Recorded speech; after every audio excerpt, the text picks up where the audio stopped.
देखिए 11 का ई चैप्टर जो है अनुपात समानुपात में 11 का ई चैप्टर, देखिए इसमें समानुपात वाली बात है, ठीक है। समानुपात में क्या है, तो इसका पहला प्रश्न देखिए। सबसे पहले प्रश्न है कि 2:3 समानुपात x/6, x/6, ये आपका प्रश्न है। अब समानुपात का मतलब क्या होता है कि a/b का जो अनुपात है वही अनुपात मान लीजिए c और d का है, तो बीच में ऐसे का चिन्ह रहेगा, यानी 4 बिंदु का चिन्ह रहेगा। इसका मतलब होता है कि समानुपाती। इसका मतलब समझिए कि ये बराबर का व्यक्त करता है। किसको व्यक्त करता है, यानी ये दोनों का जो अनुपात है ये सम है, ये दोनों आपस में क्या है, बराबर है, यानी सम अनुपात। यानी दो अनुपात जब आपस में बराबर हो तो वो समानुपात कहलाता है, ठीक है। तो ये दो अनुपात हो गया अलग अलग, और ये दोनों आपस में क्या है, बराबर है, तो उसके लिए समानुपात का चिन्ह दिया जाता है। मतलब ये 2 बिंदु ऊपर और 2 बिंदु ऐसे, ठीक है। मतलब जैसे ये एक अनुपात है ना, इसी में फिर एक और डाल दीजिए आगे में, तो ये समानुपात का चिन्ह होता है। आया बात समझ में। अब ये 2:3 का जो रिलेशन है वही रिलेशन x/6 का भी है। तो इसको बनाएंगे कैसे, सॉल्व कैसे करेंगे, तो 2/3 बराबर में x/6 कीजिएगा, x/6 कीजिएगा, ठीक है। अब यहाँ पर क्रॉस गुना कीजिए, तो क्रॉस गुना कीजिएगा तो 3x बराबर कितना हो जाएगा, 12। तो x बराबर में 12/3 कीजिए, तो x बराबर में कितना निकलेगा, भाग देके 4, यानी x के जगह पर 4 दीजिएगा, तो ये दोनों का अनुपात क्या होगा, बराबर होगा। जैसे कि 2/3 बराबर में 4/6 कीजिएगा, x की जगह 4 दीजिएगा, काटिएगा तो 2 दूना 4, 2 तिया 6, 2/3 बराबर 2/3 हो गया कि नहीं हो गया। तो ये समानुपात होता है। क्लियर। अब आपको एक में f तक प्रश्न दिया हुआ है, एक का a से लेके एक के f तक।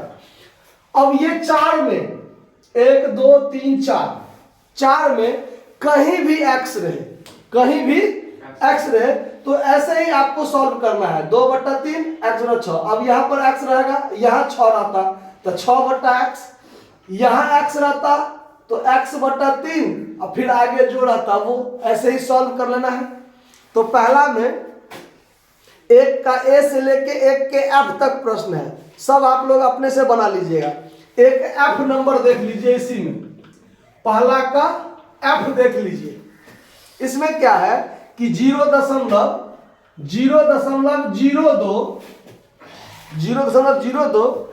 अनुपात x समानुपात x अनुपात 0.32। प्रश्न में आप देखिएगा तो प्रश्न में आपको सीधे x/32 की जैसे लिखा हुआ है, लेकिन वो x/32 नहीं है, 0.32 होगा, यानी 0.32 होगा। पीछे में ठीक कर लीजिए, दिख नहीं रहा होगा तो ठीक कर लीजिए। अब यहाँ पर 2 x हो गया ना। अब इसको कैसे सॉल्व करेंगे, देखिए।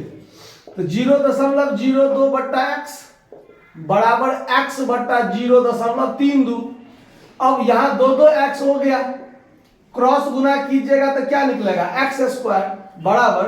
अब इस दोनों को गुना करना है, तो दशमलव वाला गुना, दशमलव को अभी भूल जाइए, दशमलव को भूल जाइए। तो क्या है 2 और 32, तो 32 दूना 64 लिख लीजिए। दशमलव के बाद 2 अंक, दशमलव के बाद 2 अंक, तो दशमलव के बाद कितना अंक हो गया, 4 अंक। तो गुना करने पर दशमलव का अंक जुट जाता है, तो दशमलव के बाद 2 अंक, दशमलव के बाद 2 अंक, तो दशमलव के बाद कितना अंक होना चाहिए, 4 अंक। तो अगर हम दशमलव यहां रखें तो इसके बाद 4 अंक होना चाहिए। तो 6 और 4 से पहले डबल 0 बिठा दीजिए, आगे नहीं बिठाना है, पीछे बिठाना है, यानी 0.0064, ठीक है। अब क्या करना है, तो अब आपका x बराबर क्या होगा, तो √0.0064 होगा ना, यानी इसका वर्गमूल करना है। तो वर्गमूल करना है तो कैसे, दशमलव हटा दीजिए, बट्टा में कितना हो गया, 4 0। अब ऊपर हो गया 64 था, 64 का वर्गमूल 8 और 10,000 का वर्गमूल कितना 100।